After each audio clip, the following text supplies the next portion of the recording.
কোরআন আসার সেই যুগের নাম তামাম দুনিয়ার সব মানুষ মিলে আইয়ামে জাহিলিয়া বলে নামকরণ করল। যেই যুগে কোরআন আসলো ওই যুগের নাম দুনিয়ার মানুষেরা দিল অজ্ঞতার যুগ, বর্বরতার যুগ, তমসার যুগ, অন্ধকারচ্ছন্ন যুগ। এর মানেই হলো সে যুগে কোনো সভ্যতা ছিল না, মানুষগুলো চরম অসভ্য হয়ে গিয়েছিল। ছেলে মেয়ে মা বাবা এক টেবিলে বসে তারা মদ পান করত। চরিত্রহীনা নারীর কাছে বাবা যেত, বাবা চলে আসার পরে সন্তান তার ছেলেটা ওই নারীর সঙ্গ নিত। কোন সুন্দরী যুবতী যদি একা একা 2-4 কিলোমিটার রাস্তা হেঁটে যেত, কয়েকবার দর্শিতা হওয়া লাগত। শুধুমাত্র সুন্দরীদের ইজ্জত তারা কেড়ে নিত না, তার গলার চেইন, কানের দুল, নাকের ফুল, হাতের বালা কেড়ে নিয়ে যেত। শুধু ইজ্জত এবং সম্পদ কেড়ে নিত না, ওই যুগের মানুষগুলো এতটাই অমানুষ হয়ে গিয়েছিল, কোলের সন্তানটা পর্যন্ত নিরাপদ ছিল না। কোলের সন্তানটাও মায়ের কোল থেকে কেড়ে নিয়ে তারা বাজারে দাস বানিয়ে বিক্রি করে দিত। বাজারে মানুষ বিক্রি হতো। রাসূলুল্লাহ সাল্লাল্লাহু আলাইহি ওয়াসাল্লামের পালক পুত্র হযরত যায়েদ বিন হারেসা রাদিয়াল্লাহু তাআলা আনহুর জীবনী পড়লে পাবেন, হযরত যায়েদকে ওকাজ নামক মেলা থেকে মা খাদিজার ব্যবসায়ীর পার্টনাররা খাদিজার সেবার জন্য কিনে এনেছে। হযরত যায়েদ ছিলেন কৃতদাস। উনার মা উনাকে সাথে নিয়ে কোথাও বেড়াতে যাচ্ছিলেন, পথিমধ্যে ডাকাতের কবলে পড়লেন। ডাকাতেরা মায়ের কোল থেকে যায়েদকে কেড়ে এনে বাজারে বিক্রি করে দিছে। ওই যুগের মানুষগুলো এতটাই অসভ্য ছিল, হিংস্র ছিল যে মেয়ে শিশু জন্ম নিত, মেয়ে হওয়ার অপরাধেই বাবা নিজের মেয়েটাকে জীবিত কবরে দাফন করে দিত। আল্লাহ তাআলা বলেন, কিতাবুন আনজালনাহু ইলাইকা, ও প্রিয় নবীজি, এই কিতাব আমি আপনার কাছে নাজিল করলাম, লিতুখরিজান নাসা মিনাজ যুলুমাতি ইলান নূর, আপনি অন্ধকারে ডুবে থাকা মানুষগুলোকে এই কিতাবের মাধ্যমে আলোর পথ দেখায়া দেন। সুবহানাল্লাহ। অন্ধকারে ডুবে থাকা মানুষগুলোকে আলোর পথ দেখানোর জন্য আল্লাহ তাআলা এই কিতাব নাজিল করলেন। রাসূলুল্লাহ সাল্লাল্লাহু আলাইহি ওয়াসাল্লাম এই কিতাব নিয়ে মানুষের বাড়িতে গেলেন। আবু বকর সিদ্দিক বললেন, এই কিতাব গ্রহণ করতে আমি রাজি। মা খাদিজা বললেন, আমিও রাজি। হযরত আলী বললেন, আমি রাজি। রাসূলুল্লাহর পালক পুত্র যায়েদ বলেন, আমি রাজি। এইভাবে 1.25 লাখের মতো সাহাবী তারা অন্তঃকরণ থেকে কোরআনকে গ্রহণ করল। যখন মানুষগুলো আল্লাহর কোরআন মেনে চলতে শুরু করলো, জাহিলিয়াতের যুগ 100% পরিবর্তন হলো। এটার নতুন নাম রাসূল রাখলেন খায়রুল কুরুন। সুবহানাল্লাহ। যেটাকে দুনিয়ার মানুষ বলাইয়া আমি জাহিলিয়া, প্রিয় নবীজি ইন্তেকালের আগে বলেন খায়রুল কুরুনি করনি, তোমরা আমার যুগের নাম দিয়েছ অন্ধকার যুগ। আমি নবী মুহাম্মদ বললাম নাম, আমার যুগ এখন আর অন্ধকার যুগ নাই, আমার যুগ হয়ে গেল দুনিয়ার সবচেয়ে সেরা যুগ। সুবহানাল্লাহ। এখন আর মানুষ চুরি ডাকাতি করে না, অন্যের সম্পদ এখন আর কেড়ে নেয় না, ইজ্জতে হাত দেয় না, বরং এখন আবু বকর, ওমর, উসমান, আলী, তালহা, জুবাইর, সাদ বিন আবি ওয়াক্কাস, হাসান, হুসাইন, ইবনে আব্বাস, ইবনে মাসউদ, ইবনে ওমর তৈরি হয়েছে। এমন কিছু মানুষ এখন আমি তৈরি করেছি এই কোরআনের মাধ্যমে, যারা অন্যের ইজ্জত লুট করবে দূরের কথা, অন্যের ইজ্জত রক্ষার জন্য এখন প্রয়োজনে নিজের জীবন দিয়ে দেয়। এখন তারা নিজেরা না খেয়ে অন্যকে খাওয়ায়, কারো খাবার কেড়ে নেয় না। অথচ জাহিলিয়াতের যুগে চুরি এবং ডাকাতি তাদের পেশায় পরিণত হয়েছিল। চোর বুক ফুলিয়ে পরিচয় দিত আমি চুরি করি, ডাকাত বুক ফুলিয়ে পরিচয় দিত সে ডাকাতি করে। আর এখন এমন সমাজ ব্যবস্থা তৈরি হয়েছে, রাতের বেলায় নিজে খায় না, সব খাবার মেহমানকে খাইয়ে দিয়ে নিজেরা উপোস ঘুমিয়ে থাকে। কোরআন এমন এক স্বর্ণ যোগ এনে দিয়েছে, যেই যোগ পৃথিবীর মানুষ কোনোদিন দেখেনি, কোনোদিন আর দেখবে না। কোরআন এক আশ্চর্য কিতাব। এই কিতাবের সাথে যারাই সম্পৃক্ত হবে, আল্লাহ তাআলা নিজে কোরআনে ওয়াদা দিয়েছেন, কোরআনের সাথে যারা লাগে আল্লাহ নিজে তাদের দাম বাড়াইয়া দেয়। আল্লাহ তাআলা নিজে তাদের সম্মান বাড়িয়ে দেবেন। ইয়ারফাইল্লাহুল্লাযীনা আমানু মিনকুম ওয়াল্লাযীনা উতুল ইলমা দারাজাত। আল্লাহ তাআলা বলতেছেন, তোমরা যারা ঈমান এনেছো এবং কোরআনের ইলম অর্জন করেছো, কোরআনের সাথে সম্পৃক্ত হয়েছো, আল্লাহ নিজে সম্মান বাড়াইয়া দেয়। যে যুগে কোরআন আসলো, জাহিলিয়াতের যুগ, মানুষগুলো ল্যাংটা থাকত, নির্লজ্জ বেহায়া ছিল তারা। কোরআন এসে তাদেরকে পোশাক পরতে শিখিয়েছে। মানুষগুলো চুরি ডাকাতি করত, কোরআন এসে তাদেরকে অন্যের সম্পদ রক্ষা করতে শিখিয়েছে। মানুষগুলো জেনা ব্যভিচার করত, কোরআন এসে তাদেরকে নির্দিষ্ট সংখ্যায় বিয়ে করতে শিখিয়েছে। যেই মানুষগুলো হানাহানি মারামারি করত, কোরআন এসে তাদের জীবন রক্ষা করার নিয়ম শিখিয়েছে। কোরআন আসার পরে পুরা সমাজ পরিবর্তিত হলো। সমাজে শান্তির ফল্গু ধারা এমনভাবে প্রবাহিত হতে শুরু করলো, অর্ধ দুনিয়ার সম্রাট ওমরের যুগে আমরা দেখেছি হযরত ওমর গাছতলায় একা একা ঘুমায়া থাকেন, বডিগার্ডের কোনো প্রয়োজন আর নাই। এ কিতাব আমাদের কাছে এখনো আছে। বাংলাদেশে 92% মুসলমান, কিন্তু এই কিতাব আছে, কিন্তু কিতাবের ধারণকারীরা এখন নাই। না থাকার কারণে বাংলাদেশেও মানুষের ব্যাংকের টাকা লুট হয়ে যায়। নেত্রী বলে তার বাড়ির ফিয়ন নাকি 400 কোটি টাকার মালিক। এই কোরআন আছে এই দেশে, কিন্তু আজকে ধারণকারীরা নাই, যার কারণে ব্যাংকের টাকা লুট হয়ে যায়। বিদেশে এখন কানাডায় বাংলাদেশের টাকা দিয়া আমাদের নেতারা বেগম পাড়া বানায়। ইসলামী ব্যাংকের 18টা শাখা থেকে শুধু এস আলম গ্রুপ টাকা লুট করে বিদেশে পাচার করেছে 80,000 কোটি। আমার প্রিয় ভাইয়েরা, এখন ব্যাংকে গেলে 10 লাখ টাকার চেক রিফিউজ হয়। একসাথে 10 লাখ টাকা দেওয়ার সামর্থ্য অনেক ব্যাংকের নাই। এই যে আলম গ্রুপ 80,000 টাকা লুট করলো, 80,000 কোটি টাকা লুট করলো। এই 80,000 কোটি টাকার মাঝে ইসলামী ব্যাংকে রিকশাওয়ালার অ্যাকাউন্ট আছে না নাই? সারাদিন গায়ের ঘাম পানি করে লোকরা টাকা জমায়, ওই টাকা তারা লুট করে বিদেশ নিয়ে গেল।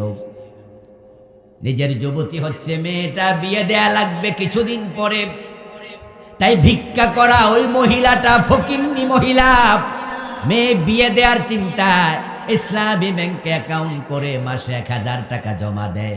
এমন ভিক্ষুকের অ্যাকাউন্ট ইসলামী ব্যাংকে আছে না নাই?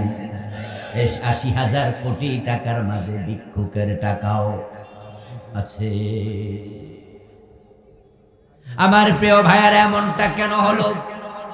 টাকার নিরাপত্তা নেই, ইজ্জতের নিরাপত্তা নেই। সিলেটের এমসি কলেজে স্বামীর হাত থেকে কেড়ে নিয়ে তার বউকে 8 জন নরপশু উপর্যুপরি ধর্ষণ করলো। আমাদের নোয়াখালীতে ঘরে ঢুকে মা মেয়েকে একসাথে ধর্ষণ করলো। মানুষের জীবন তো এখন কচু পাতার চেয়ে কম দাম।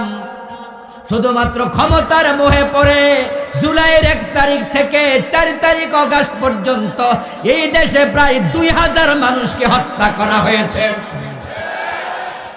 গুলি করা হয়েছে মায়ের কোলের শিশুকে পর্যন্ত। হেলিকপ্টার থেকে গুলি মেরে বারান্দায় দাঁড়িয়ে থাকা অবুঝ শিশুর মাথার খুলি পর্যন্ত উড়িয়ে দেওয়া হয়েছে। আমার প্রিয় ভাই, 91 জাহেলিয়াত আমরা দেখলাম।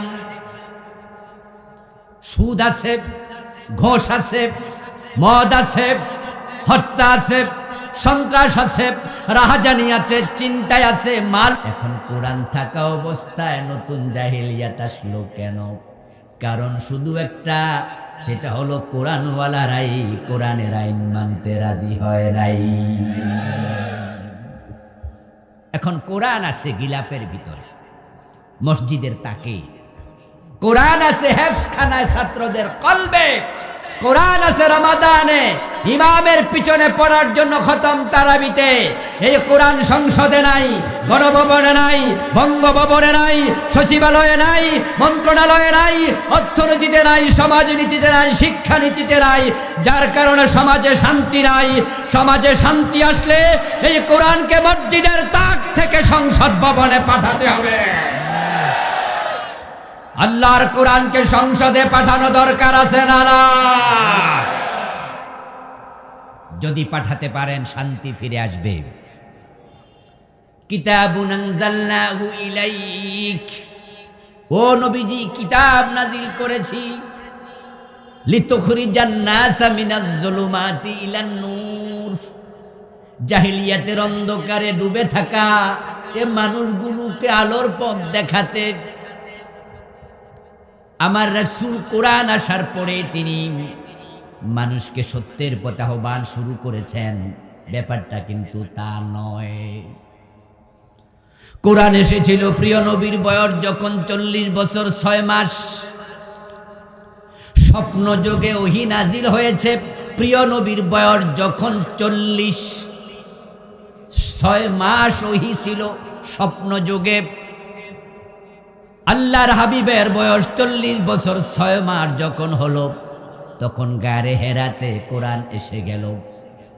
রাসূলুল্লাহ কোরআনের দাওয়াত দিলেন, কিন্তু সত্যের দাওয়াত, ভালো কথার দাওয়াত, ভালো থাকার দাওয়াত, ভালো রাখার দাওয়াত রাসূল শুরু করেছেন হিলফুল ফুজুল সংগঠনের মাধ্যমে।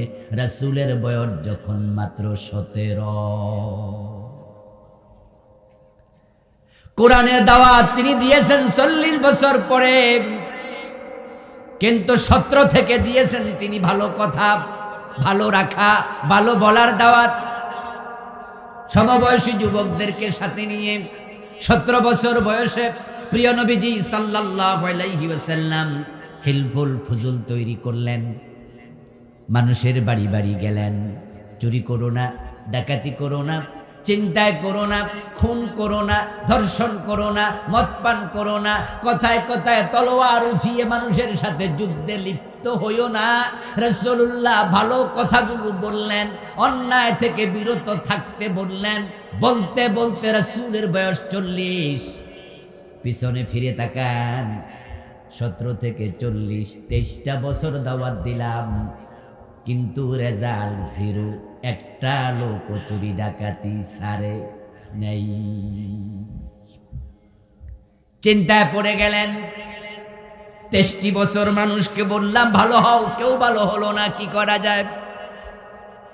গভীরভাবে ধ্যানমগ্ন হলেন। বাড়ি থেকে 3 মাইল দূরে জাবালে নূর পাহাড়ের গাড়ে হেরায় ভাবছিলেন কিভাবে পরিবর্তন আনা যায় মানুষের জীবনে। সেখানে আল্লাহ তাআলা রাসূলুল্লাহর কাছে কোরআন পাঠালেন। বললেন, ইয়া আইয়ুহার রাসূলু বাল্লিগ মা উনজিলা ইলাইকা মির রাব্বিক ও আমার রাসূল 23 বছর তো চেষ্টা করলেন, কেউ ভালো হলো না। এখন আপনার কাছে আমি যে কোরআন পাঠালাম এটার তাবলীগ শুরু করে দেন, বাল্লিগ আপনি পৌঁছিয়ে দেন। মা উনজিলা ইলাইকা, আপনার কাছে যে কিতাব এসেছে সে কিতাবের মেসেজ। আল্লাহ রাসূল দাঁড়িয়ে গেলেন, কম্বল গায়ে দিয়ে শুয়ে আছেন। ওহী নাজিলের প্রথম দিকে আল্লাহ বলে, ইয়া আইয়ুহাল মুদ্দাসসির কম, ও কম্বলওয়ালা দাঁড়িয়ে যাও। শুয়ে থাকলে সমাজ পরিবর্তন হবে না, সমাজ পরিবর্তন করতে চাইলে মাথা তুলে দাঁড়াতে হবে। ওয়া রাব্বাকা ফাকাব্বির, তোমার রবের বড়ত্ব ঘোষণা শুরু করে দাও। আল্লাহর হাবিব কোরআন নিয়ে দাঁড়িয়ে গেলেন, লা ইলাহা ইল্লাল্লাহর কালেমার প্রচার শুরু করলেন। আল্লাহর হাবিবের কথা শুনতে থাকলো আবু বকর, ওমর, ১৬ লাখ সাহাবী গ্রহণ করলো। রাসূলুল্লাহর বয়স হয়ে গেল ৬৩। পিছনের দিকে ফিরে তাকান, এই ২৩ বছরে ফুলে ফলে সুশোভিত হয়ে গেছে। এখন সমাজ এমন পরিবর্তন, সমাজের কোথাও সামান্য অনাচার নাই। ক্যালকুলেশন করুন, ১৭ বছর বয়সে যিনি দাওয়াত দিলেন, ৪০ বছর বয়সে তিনিই দাওয়াত দিলেন। ১৭ থেকে ৪০ পর্যন্ত ২৩ বছর, আবার ৪০ থেকে ৬৩ এখানেও ২৩ বছর। একই ব্যক্তির প্রথম ২৩ বছরে দাওয়াত জিরু, পরের ২৩ বছরে ফুলে ফলে সুশোভিত। তিনি হয়ে গেলেন দুনিয়ার সর্বশ্রেষ্ঠ মহানায়ক, আন্তর্জাতিক হিরো। প্রথম ২৩ বছর ব্যর্থ, পরের ২৩ বছর সফল। কারণ শুধু একটা, একই ব্যক্তির দাওয়াত। প্রথম ২৩ বছর ছিল কোরআন ব্যতীত, পরবর্তী ২৩ বছর পুরা ওহী নির্ভর, কোরআনের বাহিরে কোনো কথা বলে না, ওহীর বাহিরে কোনো কাজ করে না। ওহীতে যা আছে নিজে মানে, মানুষকে মানতে বলে। ওহীর মাধ্যমে পুরা পরিবর্তন হয়ে গেল। এতে প্রমাণিত হয় নবী মুহাম্মদ ওহী সারা পরিবর্তন পারেন নাই। বাংলাদেশ পরিবর্তন করতে চাইলে এই ওহীর কাছে সবাইকে ফিরে আসতেই হবে, ওহীর বিকল্প নেই।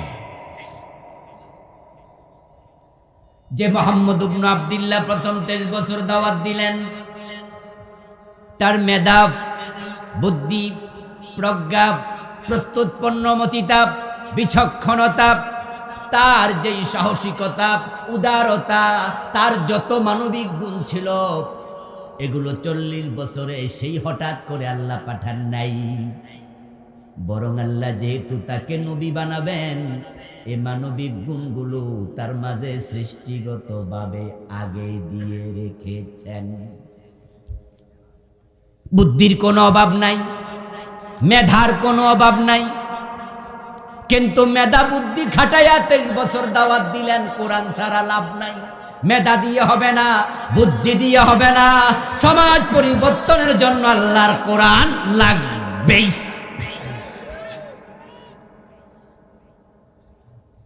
রাসূলুল্লাহর বয়স যখন 25, তখন তিনি মা খাদিজা রাদিয়াল্লাহু তাআলা আনহাকে বিয়ে করলেন। রাসূলুল্লাহর বিয়ের অনুষ্ঠানে নবুয়ত পাওয়ার 15 বছর আগে আবু তালেব বিয়ে পড়ালেন। আপন চাচা রাসূলুল্লাহর বিয়ে পড়ায়া রাসূল সাল্লাল্লাহু আলাইহি ওয়াসাল্লামের ব্যাপারে আবু তালেব এমন একটা খুতবা দিলেন। রাসূলুল্লাহ সাল্লাল্লাহু আলাইহি ওয়াসাল্লামের বিয়ের অনুষ্ঠানে আবু তালেব খুতবা দিলেন।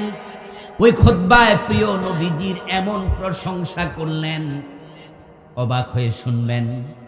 আবু তালেব বলতেছে, আলহামদুলিল্লাহিল্লাযী জাআলানা মিন যুররিয়্যাতি ইব্রাহিম ওয়া যার'i ইসমাঈল ওয়া জাআলা লানা বালাদান হারামা ওয়া বাইতান মাহজুজা।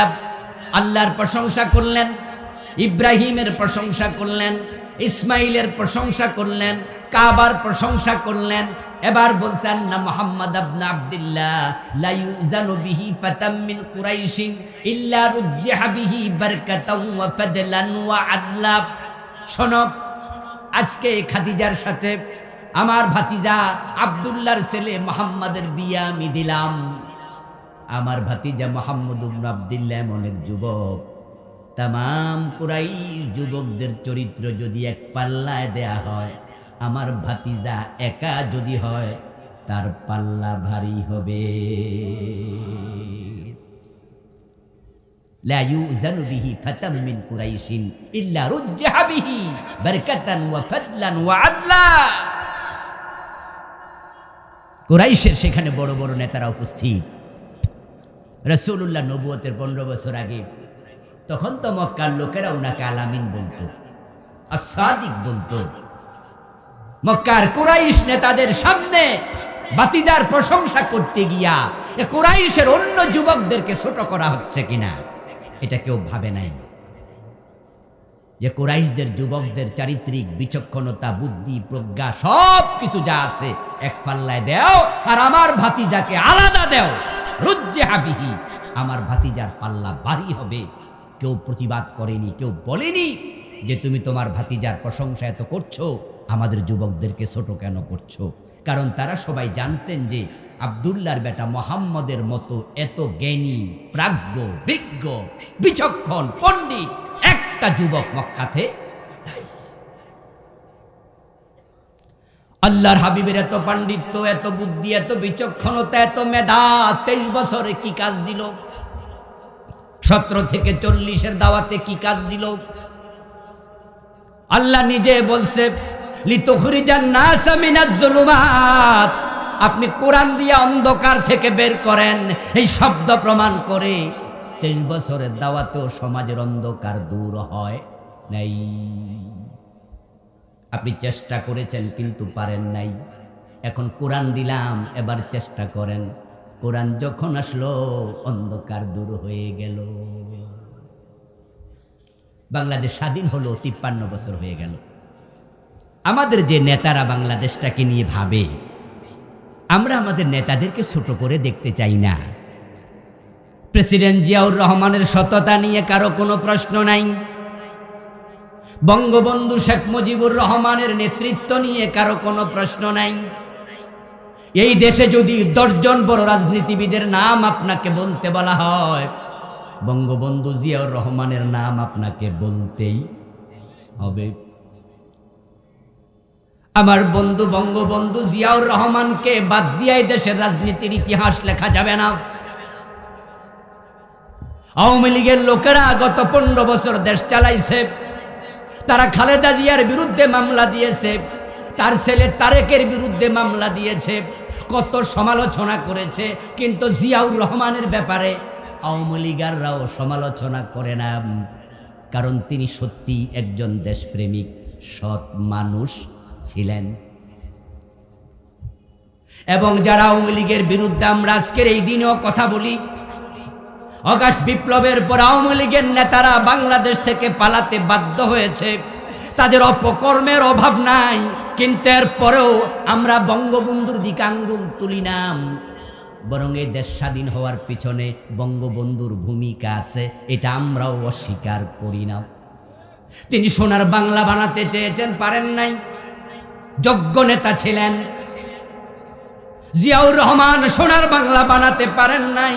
সৎ নেতা ছিলেন, এরশাদ পারে নাই, খালেদা জিয়া পারে নাই, শেখ হাসিনা পারে নাই, কেউ পারবে না। কারণ তারা কোরআন দিয়ে দেশ চালায় না। নবী মোহাম্মদ যদি না পারে কোরআন ছাড়া 23 বছরে, তোমরা 2300 বছরেও পারবা না। যদি কোরআনের আলোকে দেশ চলে, সোনার বাংলা হতে 2 যুগ লাগবে না।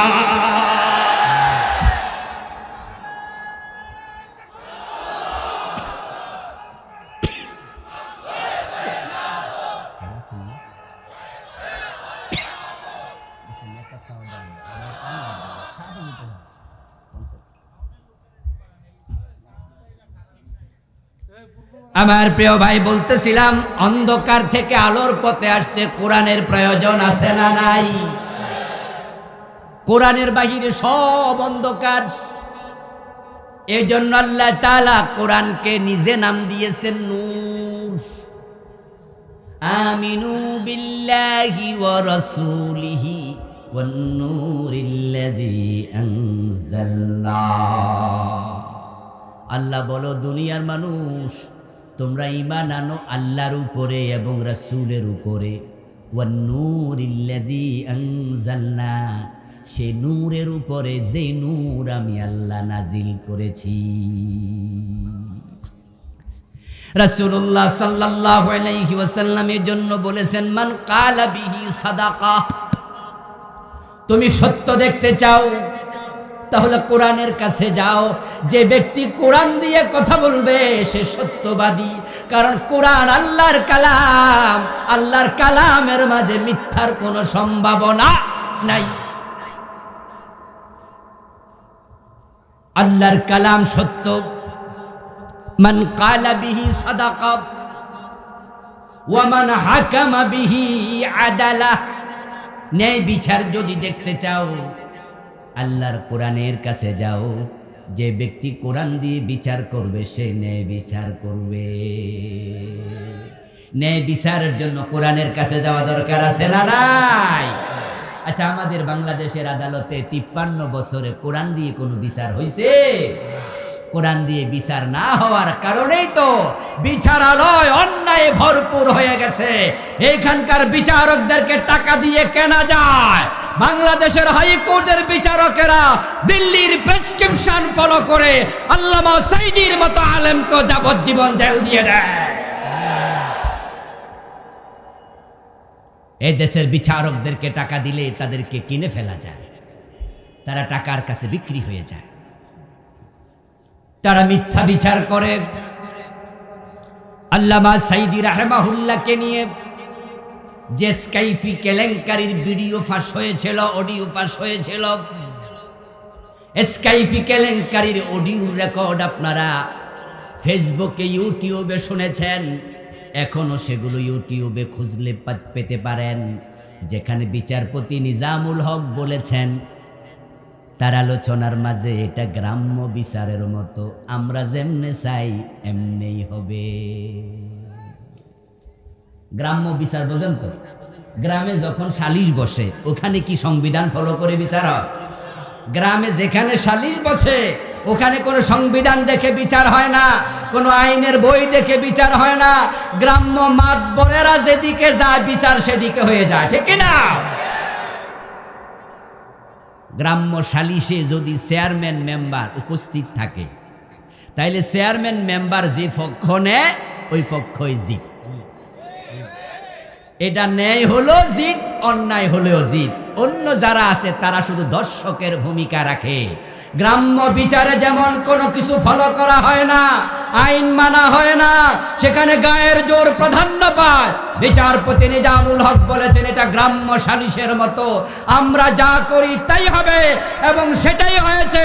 তারা যুদ্ধাপরাধের যে মামলাগুলো চালাইছে, 11 জন নেতাকে হত্যা করেছে, সবগুলো মামলা মিথ্যা মিথ্যা মিথ্যায় ভরপুর ছিল। সবগুলো মিথ্যায় ভরপুর ছিল। আমার দোস্ত, যে 2 জন মন্ত্রীকে তারা যুদ্ধাপরাধের মামলায় ফাঁসি দিল, এই 2 জন মন্ত্রীর 5 বছরের মন্ত্রিত্বকালীন সময় তো আমাদের চোখের সামনে। তাদের অপরাধ কি ছিল? তারা 71-এ পাকিস্তানের যুদ্ধের সময় তারা মানুষের বাড়িতে আগুন দিছে, তারা হিন্দু নারীদেরকে ধর্ষণ করছে, তারা মুক্তিযোদ্ধাদেরকে হত্যা করছে, তাই তারা যুদ্ধাপরাধী। 71-এ আমার জন্মই হয় নাই। আমি বিচারালয়ে শুনেছি 500,000 পৃষ্ঠা, 2000, 3000 পৃষ্ঠার বিশাল মিথ্যার কল্পকথা তারা লিখেছে। লিখে তারা আদালত উপস্থাপন করেছে। এমন কিছু সাক্ষী বানায়া তারা আনছে যে সাক্ষীগুলো আজকে কয় তারিখ বাংলা সেটাও জানে না। কোন গাড়িতে কইরা উত্তরবঙ্গ থেকে আইসা গাবতলী নামছে, গাড়ির নামও জানে না। কেমনে আবার যাবে গাবতলী থেকে উত্তরবঙ্গে, কোন গাড়িতে যাবে সেটাও জানে না। বার জানে না, তারিখ জানে না, এলাকা জানে না, গাড়ি চিনে না। হে নাকি আজ থেকে 53 বছর আগে কোন দিন কারে মারছে হেডি ফোকা সব মনে আছে। গত পরশুদিন যে গাড়ি চড়াইছে এটাই মনে নাই যে কোন গাড়ি চড়াইছে, আর সে 71 ফকা মনে আছে। ওদেরকে মিথ্যা সাক্ষী শিখানোর জন্য তারা সেফ হোম বানাইছে। ওই সেফ হোম আসলে সেফ হোম ছিল না, বরং যারা এই আলেমদের বিরুদ্ধে সাক্ষী দিতে রাজি হয় নাই ওই সেফ হোম নামক জায়গায় সাক্ষীদের উপর জুলুম অত্যাচার চালাইছে। সুখরঞ্জন বালির কথা আপনাদের মনে আছে না নাই? সুখরঞ্জন বালিকে আল্লামা সাঈদীর বিরুদ্ধে সাক্ষী দেওয়ার জন্য চাপ দিয়েছে, প্রেসার দিয়েছে। সে বলেছে আমি সাক্ষী দেব না, আদালতের প্রাঙ্গণ থেকে কিডন্যাপ করে ইন্ডিয়া নিয়ে রাখা হয়েছে। সে সুখরঞ্জন বালি এখনো জীবিত আছে না নাই? আল্লামা সাঈদী রাহিমাহুল্লাহর মৃত্যুর পরে উনার লাশ যখন ফিরোজপুরে নেওয়া হয়েছে, সুখরঞ্জন বালি আল্লামার লাশ দেখার জন্য পাগলের মতো ছুটে এসেছে।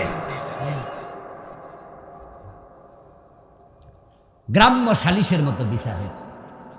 আচ্ছা 71-এ তো আমারই জন্ম হয় নাই, আমি জানি না তারা মানুষের বাড়িতে আগুন দিছে কিনা, তারা 71-এ মানুষকে ধর্ষণ করেছে কিনা, খুন করেছে কিনা। কিন্তু আমি যেটা জানি সেটা হলো তারা 5 বছর মন্ত্রী ছিল। 5 বছর মন্ত্রিত্বকালে বাংলাদেশের 1 টাকা লুট করে নাই। আপনাদের বিবেকের কাছে আমার প্রশ্ন, একজন মন্ত্রী লাখ লাখ কোটি কোটি টাকা তসরুপ করার সুযোগ মন্ত্রীদের আছে না নাই? কিন্তু 1 টাকায় সুযোগ থাকার পরেও যারা খায় নাই, এতে বোঝা যায় তাদের অন্তরে আল্লাহর ভয় আছে। নেত্রী, আপনার বাড়ির ফিয়ন 400 কোটি টাকার মালিক হয়। আপনার দলের লোকেরা বাংলাদেশটাকে তলাবিহীন ঝুড়ি বানিয়ে ফেলেছে। এই দেশের হাজার হাজার কোটি টাকা লুট করে ব্যাংকগুলো পর্যন্ত খালি করে দিয়েছে। এই জাতি জানবে, এক সময় জানাতেই হবে। যদি বাড়ির ফিয়ন 400 কোটি টাকার মালিক হয়, বাড়িওয়ালা কত হাজার কোটি টাকা লুট করেছে। এই জাতি এটা জেনে ছাড়বে, পার পাবেন না। এক মাগে শীত যায় না, সুযোগ বাংলাদেশের মানুষের হাতে এসে গেছে, জবাব আপনাদেরকেও দিতেই হবে। আমার বন্ধু ফিয়ন যদি 400 কোটি টাকার মালিক হতে পারে, 2 জন মন্ত্রী তারা 10টা টাকাও চুরি করলো না। ফখরুদ্দিন সরকার, মঈনুদ্দিন সরকার যখন ক্ষমতায় আসলো, তারা কত বড় বড় বোয়াল মাছ, রাঘব বোয়াল ধরল। কিন্তু 2 জনের মন্ত্রণালয় তারা মাইক্রোস্কোপ দিয়া, টেলিস্কোপ দিয়া, টর্চ লাইট দিয়া চেক করছে, 1 টাকা দুর্নীতির অভিযোগ নাই। ও দোস্ত, যেই লোকেরা আল্লাহর ভয়ে 1 টাকা চুরি করে না, ওই লোকেরা কেমনে মানুষের বাড়িতে আগুন দেয়, ওই লোকেরা কেমনে নারী ধর্ষণ করে, ওই লোকেরা কেমনে খুন করে, তাদের উপরে যত অভিযোগ সবগুলো মিথ্যা অভিযোগ, মিথ্যা অভিযোগ।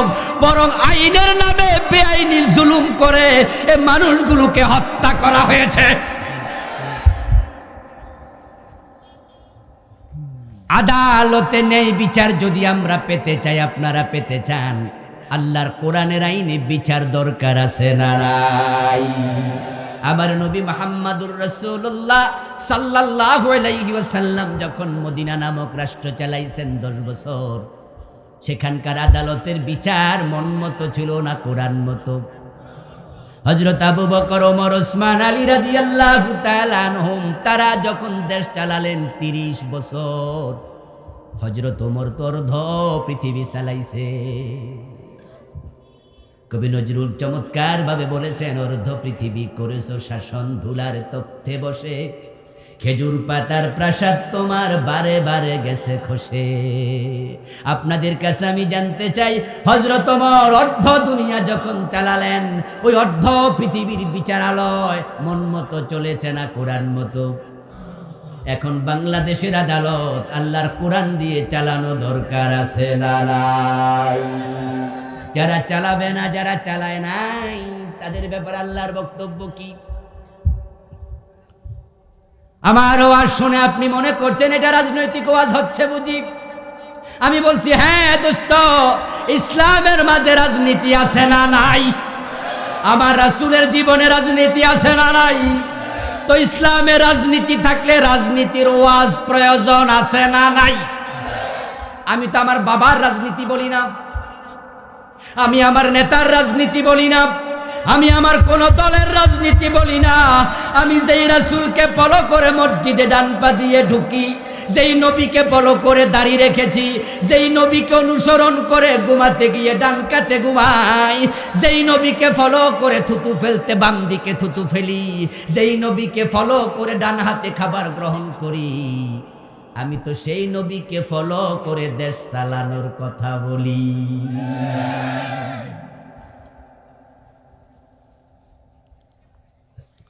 ও মুসলমান, আপনি যদি রাসূলুল্লাহ সাল্লাল্লাহু আলাইহি ওয়াসাল্লামের আদর্শ মানেন, তাহলে কোরআন দিয়ে কেন দেশ চলবে না, আদালত চলবে না? আপনি ভাবছেন রাজনীতির ওয়াজ, আমি বলছি না দোস্ত, এটা নিছক রাজনীতি না, এটা ঈমান এবং কুফরের ওয়াজ। কারণ যারা আল্লাহর আইনে দেশ চলুক, আদালত চলুক, এটা চায় না, তারা একজন মুমিন না। আল্লাহর বক্তব্য, মান লাম ইয়াহকুম বিমা আনজালাল্লাহু ফাউলাইকা হুমুল কাফিরুন। আল্লাহ তাআলা বলছেন, যারা আল্লাহর এই নাজিল করা কিতাব এর আলোকে হুকুম দেয় না, হুকুম মানে বিচার, হুকুম মানে ফয়সালা, যারা কোরআন দিয়ে বিচার করে না, আল্লাহ বলে ফাউলাইকা হুমুল কাফিরুন, এগুলো কাফের। এবার আপনারা চিৎকার দিয়ে বলুন তো, ঈমান বাঁচাতে চাইলে, ঈমান নিয়ে মরতে চাইলে কোরআনের আলোকে বিচার ব্যবস্থা সাজানোর আন্দোলন দরকার আছে না নাই? এবার সুযোগ এসেছে, আলহামদুলিল্লাহ, দেশ স্বাধীন হলো 71-এ।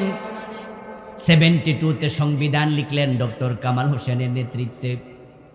ওই সংবিধান লেখার পর থেকেই আজকের এই দিন পর্যন্ত এই সংবিধানটাকে বাদ দাও, এই সংবিধানটাকে আবার লিখো, এই সংবিধানটাকে সংস্কার করো, এমন দাবি 53 বছরে কোনো সরকার করে নাই, করার সাহসও কেউ করে নাই। কিন্তু আগস্ট বিপ্লবের পরে, জুলাইয়ের বিপ্লবের পরে নতুন করে কথা উঠেছে।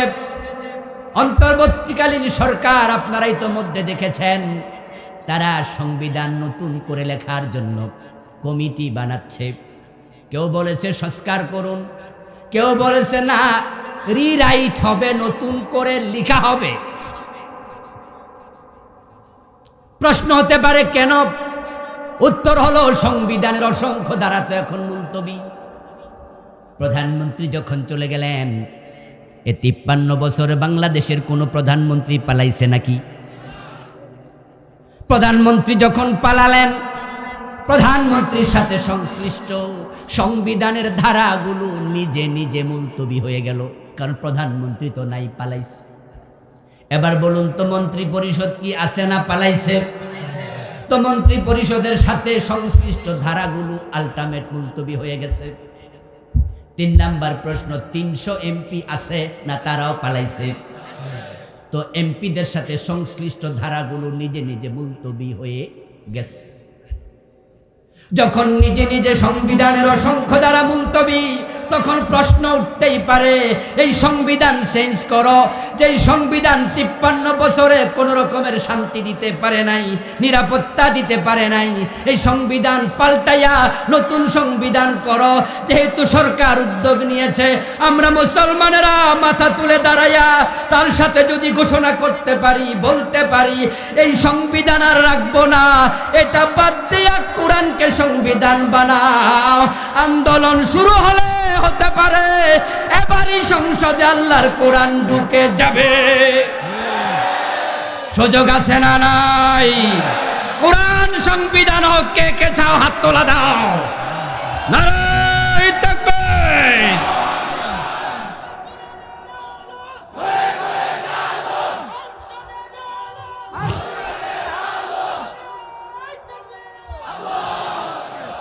আমার প্রিয় ভাইয়েরা, রাসূলুল্লাহ সাল্লাল্লাহু আলাইহি ওয়াসাল্লাম যে যুগে পৃথিবীতে এসেছিলেন, ওই যুগের মানুষগুলো না খেয়ে থাকতো অনেকেই। অভাবের যুগ ছিল, চরম অভাব, চরম অনটনের যুগ ছিল সেটা। সাহাবাদের মাঝে 2 দিন 3 দিন না খেয়ে উপোস থেকেছে এমন সাহাবী ছিল। মদিনার মসজিদে নববীর পাশেই তো বারান্দা ছিল, ওই বারান্দাতে সুপ্পা নামক জায়গা, বারান্দার অংশ, সেখানে 70 জন সাহাবী এমন ছিল যাদের থাকার ঘরটাও নাই। ঘর নাই, বাড়ি নাই, বিয়ে করার সামর্থ্য নাই, এমন সাহাবী ছিল অনেক। 3 দিন উপাস, 5 দিন উপাস, এমন অনেকে ছিল। খন্দকের যুদ্ধে যেদিন রাসূলুল্লাহ পরিখা খনন করছিলেন, আমার রাসূলের পেট পিঠের সাথে লেগেছিল। ওই ক্ষুধার যাতনায় পেটে পাথর বেঁধেছে, এমন হাদিসও আছে। কিন্তু আপনি দেখেন ইসলাম আসার পরে সমৃদ্ধি কিভাবে এসেছে। অনেকে মনে করে ইসলাম যদি আসে তাহলে তো সুদ বন্ধ হয়ে যাবে, আর সুদ যদি বন্ধ হয় বিশ্বব্যাংক ঋণ দেবে না, এশিয়ান ডেভেলপমেন্ট ব্যাংক এডিবি ঋণ দেবে না, IMF ঋণ দেবে না। আর বিশ্বব্যাংক, IMF, এডিবি, আইডিবি এগুলো যদি ঋণ না দেয়, বিদ্যুতের সংস্কার হবে কেমনে, রাস্তাঘাট সংস্কার হবে, মেরামত হবে কেমনে, নতুন করে বানাবেন কেমনে, দেশ আরো পিছিয়ে যাবে। তাই তারা ইসলামের কথা শুনলে ভয় পায়। আমি বলবো দোস্ত, দেখো ইসলাম যখন আসবে চুরি ডাকাতি বন্ধ হয়ে যাবে, দেশের টাকার বাহিরে পাচার হবে না, সৎ নেতারা দেশ চালাবে। দেশের টাকা দেশে কাজে লাগাও, দেশের টাকা পাচার না হলে 15-20 বছর পরে দেশের চেহারা পাল্টে যাবে।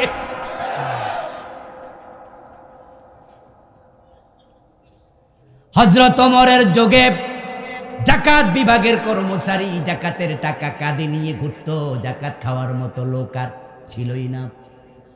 দেশের টাকা যখন দেশে থাকবে, দারিদ্রতা আর থাকবে না। গরিব অল্প টাকায় খাবার কিনতে পাবে, সরকার মৌলিক প্রয়োজনীয় জিনিসে ভর্তুকি দেবে। দেশের টাকা যদি বিদেশ পাচার না হয়, দেশের টাকা দেশে কাজে লাগবে। আপনাদের যে রাস্তাটা এখান দিয়ে গেল সামনের দিকে, এই রাস্তায় যদি 5 কোটি টাকা বাজেট হয়, আর কন্ট্রাক্টরকে এইখানকার এমপি বলে দেয় তুমি ব্যবসা করো, অসুবিধা নাই, পুঁজি যেহেতু খাটাইছ, তবে 10%, 15%-এর বেশি ব্যবসা করা যাবে না। বাকি 90%, 85% টাকা রাস্তায় লাগাও। যদি রাস্তায় 85%, 90% টাকা লাগানো হতো, তাহলে একটা রাস্তা একবার বানানোর পর আগামী 20 বছর বানানোর প্রয়োজন আর হতো না। কিন্তু আমাদের অবস্থা হলো, যখনই 100 কোটি টাকা বাজেট হয় বড় কোনো প্রজেক্টে, তখন যিনি নেতা তিনি বলে দেয় কন্ট্রাক্টটা তোমারে দিমু, তবে 10% আমারে দিও। শুরুতে 10 কোটি শেষ। তারপরে এবার যেই অফিসারের সাইনে হবে বাজেট চালু, টাকা চালু, উনি বলে আমারে 5% দাও, 5 কোটি এখানে শেষ। বাড়িটাইতে আইতে দেখা যায় 50 কোটি ফতেই শেষ। 100 কোটির মাঝে 50 কোটি রাস্তায় শেষ হয়ে পথে ঘাটে শেষ। তারপরে কন্ট্রাক্টর ভাবে সবাই যদি খায় আমি খাবো না কেন, সুযোগ জীবনে বারবার আসে না। তখন শেখ হয়ে বসে এবার অর্ধেক, 100 কোটি টাকা বাজেট, কাজ হয় 25 কোটি। এমন কাজ হয় রাস্তা শেষ হওয়ার আগে চামড়া থাকে না। যেখানে ব্রিজের মাঝে রড দেয়া দরকার, রড কেনার টাকা নাই, বাঁশ ঢুকাইয়া দেয়। দেখা যাচ্ছে যে 3 থেকে 5 বছর পরে এই রাস্তা আবার বাজে। এরকম হলে দেশ আগাবে কেমনে? আসলে ভাই, আমার দেশটা সত্যি সোনার বাংলা। রবীন্দ্রনাথ ঠাকুর যে আমার সোনার বাংলা লিখেছিলেন, আমার মনে হয় তিনি ব্যাঠিক কিছু লিখেননি। কারণ তিনি তো বিলেতে লেখাপড়া করেছেন। তিনি বিলেতে লেখাপড়া করার কারণে তিনি দেখেছে যে বিলেতে কোনো ফ্যান নাই,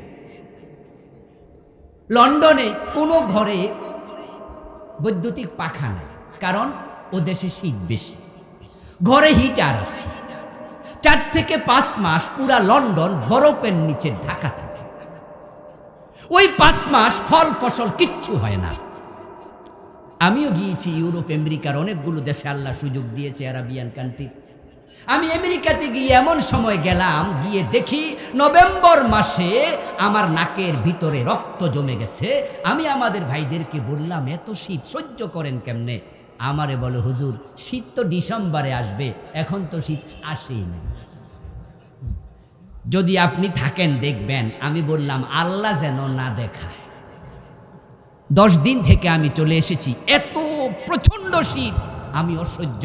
আমাকে বললেন যে হুজুর, এমন বরফ পড়ে 2.5 থেকে 3 ফিট উঁচু হয়ে যায় রাস্তা। আমাদের গাড়িগুলো কোনোটা আছে অর্ধেক, কোনোটা পুরা বরফে ঢেকে যায়। ওই 5 মাস 4 মাস ফল নাই, ফসল নাই, কিচ্ছু উৎপাদন হয় না। এই যে গাছগাছালির একটা পাতা থাকে না। আমি প্রশ্ন করতে চাই, আমেরিকা, ইউরোপে এই তার্কিতে গিয়েছিলাম গত আগস্টে। তার্কিতে গিয়ে দেখি সবগুলো ঘরের ছাদ এরকম ক্রাফট করে। 199টা ঘরের ছাদ এরকম ক্রাফট। আমাদের দেশের ছাদ হলো ফ্ল্যাট। আমি জিজ্ঞাসা করলাম আমাদের বাংলাদেশি ভাইদেরকে যে আপনাদের ঘরের ছাদ এরকম এমন কেন সব বিল্ডিংয়ে? বলে 3 থেকে 4 মাস বরফে ঢেকে যাবে। যদি এভাবে হয় বরফ গলতে দেরি হবে, এভাবে দিলে বরফ তাড়াতাড়ি গলে। তার্কিতে বরফ থাকে 3 থেকে 4 মাস। আমেরিকার অসংখ্য অঙ্গরাজ্য বরফের নিচে থাকে 4 থেকে 5 মাস। ইউরোপে থাকে 3 থেকে 4 মাস। সোনার বাংলা 12 মাস ফসল ফলে। এত দারুণ আবহাওয়া পৃথিবীর কম দেশে আছে। একজন কবি বলেছিলেন, এমন দেশটি কোথাও খুঁজে পাবে না কো তুমি, সকল দেশের রানী সেজে আমার জন্মভূমি। আমার কাছে তাই মনে হয়েছে, আম খাওয়ার পরে আমের বিচিটা ফেলে দিয়ে চলে যান, 2 মাস পরে নিজে নিজে গাছ হয়ে যাবে, 2 বছর পরে গাছে আম ধরবে। লাউ পচে গেছে রাস্তার পাশে ফেলে দেন, ওই পচা লাউ পাখি খাবে, পাখি আবার পায়খানা করবে, লাউয়ের দানা বের হয়ে নিজে নিজে গাছ হয়ে লাউ ধরে। এই সেই বাংলাদেশ। আমেরিকা যদি ধনী হতে পারে, ইউরোপ ধনী হতে পারে, সোনার বাংলা কেন হবে না? শুধুমাত্র সমস্যা আমরা অসৎ নেতা পেয়েছি, তারা চুরি করার কারণে দেশটা ফতুর হয়ে গেছে।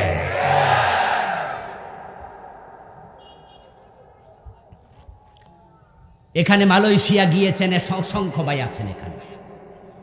আজ থেকে 12-13 বছর আগে 2008-9-এর দিকে মালয়েশিয়া আমিও গিয়েছিলাম, 4 দিন ছিলাম। ওই মালয়েশিয়া স্বাধীন হয়েছে আমাদের মাত্র 10 থেকে 11 বছর আগে। মাহাতির মোহাম্মদের মতো সৎ নেতা পাওয়ার কারণে আজকের মালয়েশিয়া পৃথিবীর বুকে মাথা তুলে দাঁড়িয়েছে। কুয়ালালামপুরে নামার পরে আমি বিশাল বড় বড় হাই রাইজ বিল্ডিং দেখে একটু শখ হলো যে গণি কত তলা, দেখি তালা গণ্যা শেষ করা যায় না।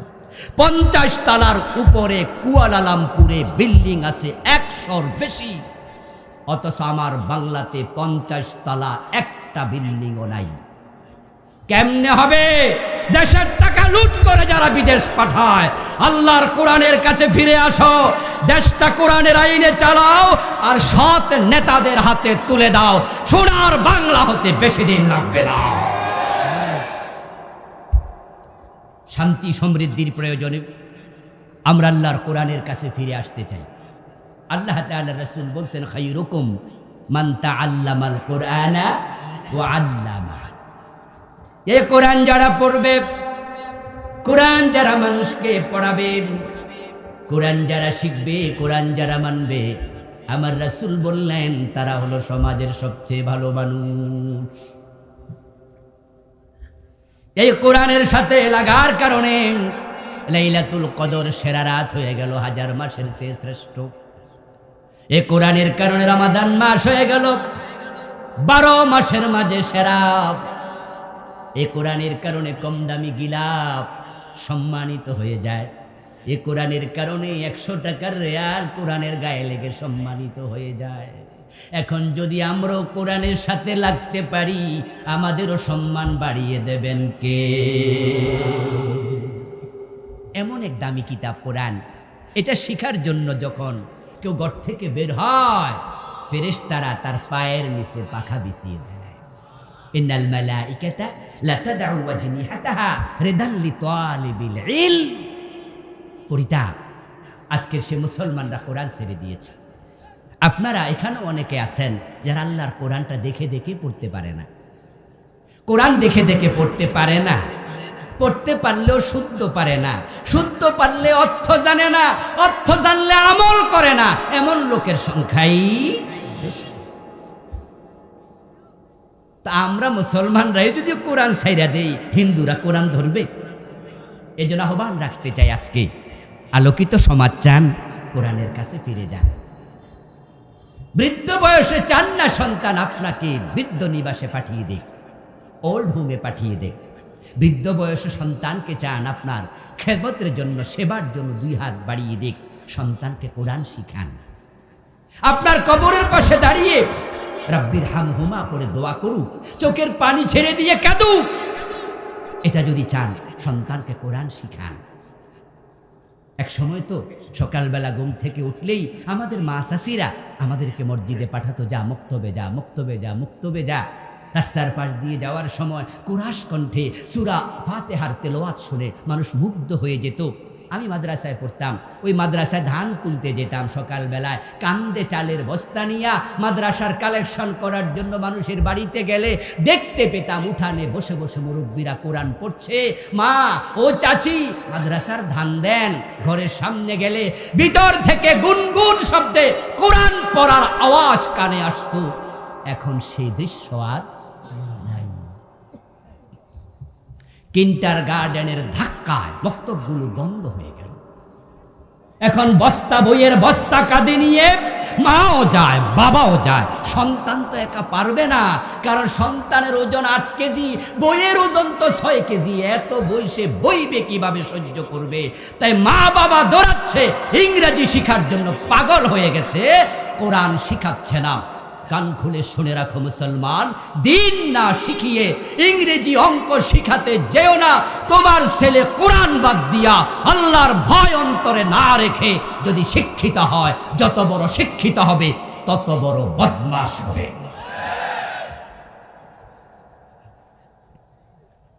ইংরেজ পণ্ডিত স্ট্যানলি হাল এই কথাটা বলেছিলেন, if you teach your children 3 hours, you live 4 hours, you will be get 5th hour, that is rascality. Stanley হাল বলেন, তুমি যদি তোমার সন্তানকে 3টি আর শিখাও, রিডিং, রাইটিং অ্যান্ড এরিথমেটিক, লেখা শিখালে, পড়া শিখালে, অঙ্ক, বিজ্ঞান, ভূগোল শিখালে, কিন্তু you leave 4th hour religion, তুমি তাকে ধর্মীয় জ্ঞান দিলে না, তাকে তুমি কোরআন হাদিস শিখালে না, অপেক্ষা করো, you will be get 5th hour, that is rascality. তোমার সন্তান দ্বীনি শিক্ষা না শিখে, কোরআন হাদিস না শিখে যত বড় শিক্ষিত হবে তত বড় রাস্কেল হবে। রাস্কেল মানে বদমাশ। সেটাই হচ্ছে। ইসলামী শিক্ষা হোক আপনার সন্তানের জীবনের ফাউন্ডেশন। ফাউন্ডেশন বেঁধে রেখে না বানিয়ে বিল্ডিং উঁচু করো না। ফাউন্ডেশন না দিয়ে বিল্ডিং উঁচু করো না। বিল্ডিং উপরে উঠবে, তোমার মাথার উপর ভেঙে পড়বে। কোরআন হাদিস না শিখিয়ে সন্তানকে উচ্চ শিক্ষিত বানায়ো না। তোমার সন্তান হতে পারে তোমাকে ওল্ড হোমে রেখে চলে আসবে, বৃদ্ধ নিবাসে রেখে আসবে। সেটাই হচ্ছে। এজন্য আসুন কোরআনের দিকে পাগলের মতো ছুটে আসুন। একটা সন্তান মিনিমাম রেখে যান, আপনার মৃত্যুর পর যেন আপনার জানাজার ইমামতি করতে পারে। মসজিদের হুজুর যাবে, লাশ সামনে নিয়ে পড়বে আল্লাহুম্মা গফিরলি হাজ্জিনা ওয়া মাইয়িতিনা ওয়া শাহিদিনা। হুজুরের দোয়াটা আসবে মুখ থেকে, ও আল্লাহ ক্ষমা করে দাও এই মাইয়িতকে। আর যদি সেই ইমামের জায়গায় আপনার কলিজার টুকরা সন্তান দাঁড়ায়া ইমামতি করে, তার দোয়াটা আসবে তার কলিজার ভিতর থেকে। এজন্য আসুন আমরা ব্যক্তি জীবন, পারিবারিক জীবন, রাষ্ট্রীয় জীবন, আন্তর্জাতিক জীবন, আমরা থাকবো যেখানে কোরআন থাকবে সেখানে। কোরআনকে সঙ্গী বানাতে চাই, পরিবার দেশ চালাতে চাই, কোরআন দিয়ে সংসদ ভবনকে সাজাতে চাই। এ কোরআন দিয়ে আদালত সাজবে, কোরআন দিয়ে বিচার হবে। রাষ্ট্র যদি কোরআন দিয়ে চলে, শান্তির ফল্গু দ্বারা আবার প্রবাহিত হবে ইনশাআল্লাহ। আমরাও আল্লাহর জন্য এটা ছেড়ে দিলাম, আলিফ লাম রা, এর অর্থ জানেন একমাত্র আল্লাহ। এরপর আল্লাহ তাআলা বলছেন কিতাবুন আনজালনাহু ইলাইকা, হে প্রিয় নবী, এই কিতাব আমি আপনার কাছে নাজিল করেছি। এই কিতাব আল্লাহ তাআলা নাজিল করেছেন। এই কিতাব আসার আগে তামাম পৃথিবী অন্ধকারে ঢাকা ছিল। মানুষের মনুষ্যত্ব পরিপূর্ণ বিলুপ্ত হয়েছিল। মানুষগুলো দেখতে শুনতে যদিও আকারে মানুষের মতো ছিল, কিন্তু তাদের চরিত্র হায়নার চেয়ে আরো জঘন্য হয়ে গিয়েছিল। আল্লাহ তাআলা আমাদের সকলকে কোরআনমুখী হওয়ার তৌফিক দিন। সকলে বলি আমিন। হাযা মা ইনদি ওয়াল ইলমু ইনদাল্লাহ আলাইহি তাওয়াক্কালতু ওয়া ইলাইহি উনীব। সম্মানিত ভাইয়েরা, আপনারা দেখতে পাচ্ছেন যে আমার ডান পাশে উপস্থিত হয়েছেন, বসে আছেন এই দেবিদ্বারের গণমানুষের নেতা, এই দেবিদ্বার উপজেলার সম্মানিত সাবেক ভাইস চেয়ারম্যান মহতারাম জননেতা আমাদের প্রিয় ভাই সাইফুল ইসলাম শহীদ। শহীদ ভাইকে ধন্যবাদ জানাচ্ছি। আপনারা ইনশাআল্লাহ এশারের নামাজের আজান এখনই হবে, জামাত এখানে হবে, আবার ফিরে আসবেন। হামজা ভাই সহ